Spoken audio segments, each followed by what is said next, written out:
So hello guys, welcome back to my channel travel with Charlie. India నుంచి నేపాల్కి వెళ్ళాలనుకుంటే చాలామంది అయితే ఒక డౌట్ అయితే ఉంది. సో పాస్పోర్ట్ కానీ వీసా కానీ అవసరమని అనుకుంటారు. సో అదేం లేదండి. ఇండియా నుంచి మనకి ఎలాంటి డాక్యుమెంట్ కానీ అవసరం ఉన్నా కూడా తీసుకెళ్ళవచ్చు.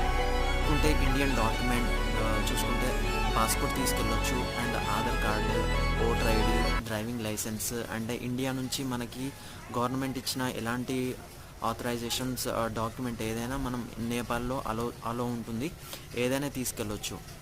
నుంచి మనం ఏ డాక్యుమెంట్ తీసుకెళ్ళినా కూడా వాళ్ళు అలో చేస్తారు. సో మనం నేపాల్కి చేరుకున్న తర్వాత మన India currency, Nepal currency different ఉంటుంది.